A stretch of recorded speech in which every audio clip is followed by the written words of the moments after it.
Good morning, my miracle friends. Lesson 185 from A Course in Miracles.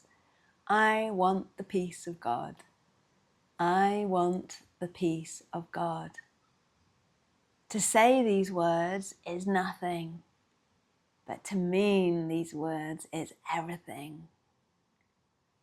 I want the peace of God. I really want the peace of God.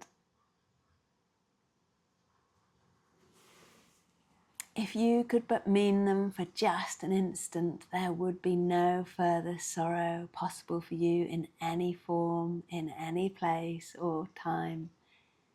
Heaven would be completely given back to full awareness, memory of God entirely restored, the resurrection of all creation fully recognized.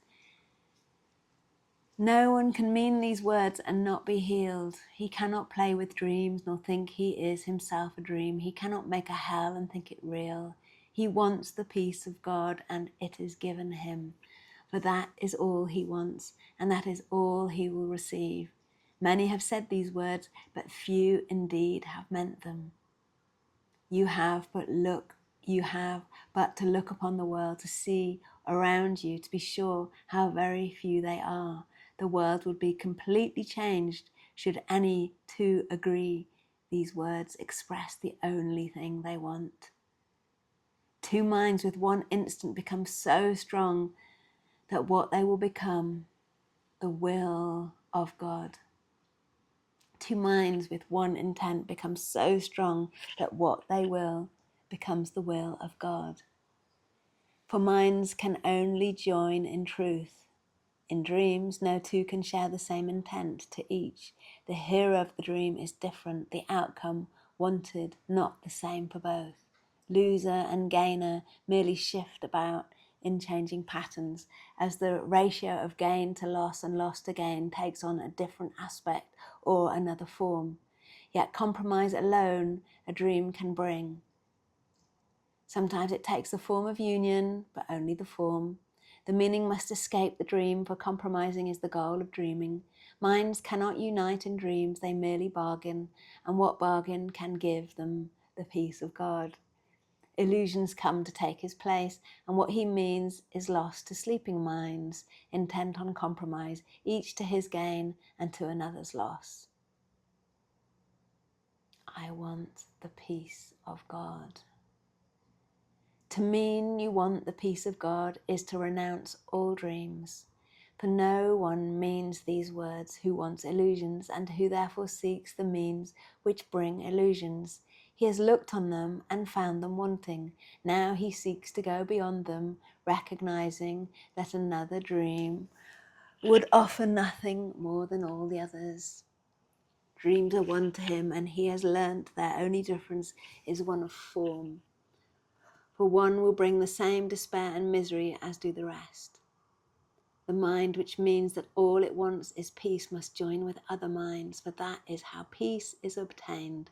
And when the wish for peace is genuine, the means for finding it is given in a form each mind that seeks for it in honesty can understand. Whatever form the lesson takes is planned for him in such a way that he cannot mistake it if he has been asking in sincerity. But if he asks without sincerity, there is no form in which the lesson will meet with acceptance and be truly learnt.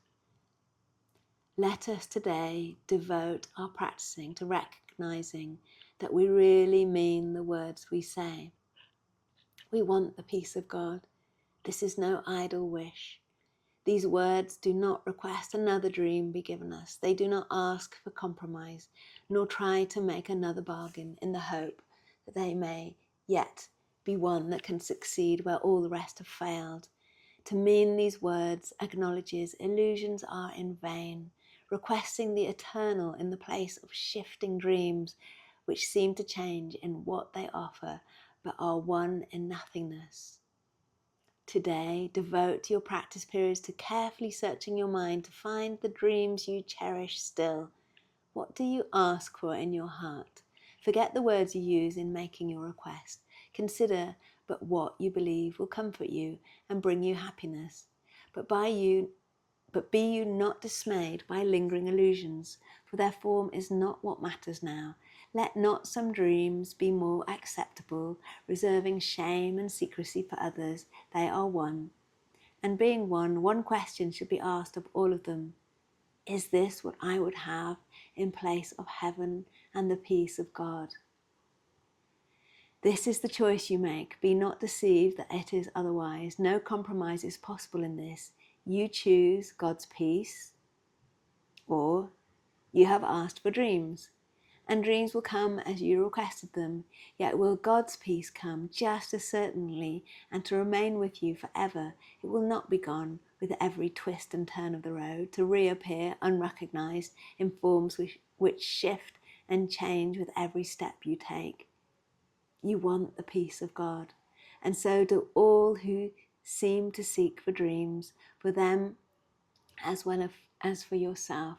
You ask but this when you make this request with deep sincerity, for thus you reach to what they really want and join your own intent with what they seek above all else, perhaps unknown to them but sure to you. You have been weak at times, uncertain in your purpose and unsure of what you want, where to look for it and where to turn for help in the attempt. Help has been given you, and would you not avail yourself of it by sharing it?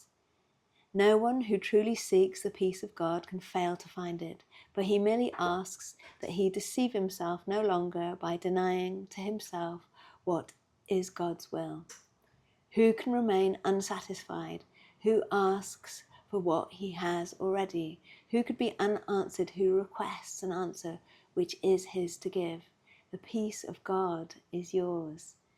For you was peace created, given you by its creator and established as his own eternal gift. How can you fail when you but ask for what he wills for you? And how could your request be limited to you alone? No gift of God can be unshared. It is this attribute that sets the gift of God apart from every dream that ever seemed to take the place of truth. No one can lose, and everyone must gain. Whenever any gift of God has been requested and received by anyone, God gives but to unite.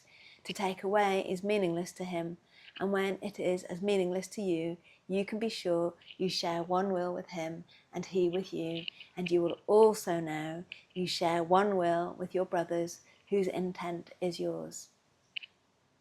It is this one intent we seek today, uniting our desires with the need of every heart, the call of every mind, the hope that lies beyond despair, the love attack would hide, the brotherhood that hate has sought to sever, but which still remains as God created it. With help like this beside us, can we fail today as we request the peace of God be given us? So, one of the reasons I started on this road of self-discovery was when I heard, who was it, Gandhi or the Dalai Lama or someone saying there will be no peace in the world unless you have peace within yourself. And I want world peace. So I've got to find peace within myself in every single aspect of myself before I can begin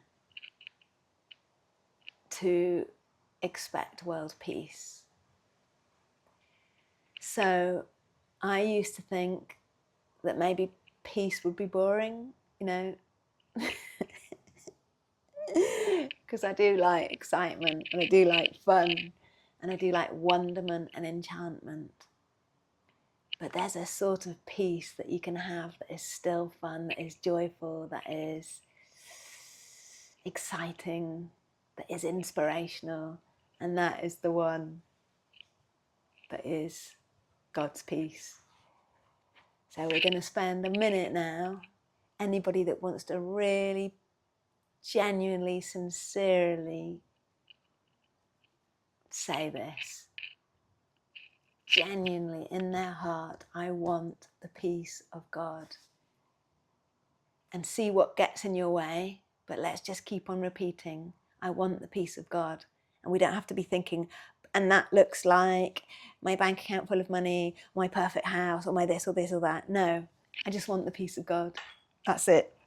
So for 1 minute, anyone that really wants to, let's close our eyes and dedicate 1 minute to saying, and more than one mind uniting in our intent, I want the peace of God.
Beloved Divine, the perfect day, full of peace. The peace of God already exists. Thank you for guiding me and everyone concerned to this. Peace before us and peace behind us. Peace to the left of us and peace to the right of us. Peace above us and peace below us. Peace expressed through us. Peace emanate from us, touching everyone and everything. Where would the peace of God have me go today? Think about that. Where would the peace of God have me go today? What would the peace of God have me do today? What would the peace of God have me say or not say today? And to whom? May the peace of God be with you and me. See you tomorrow.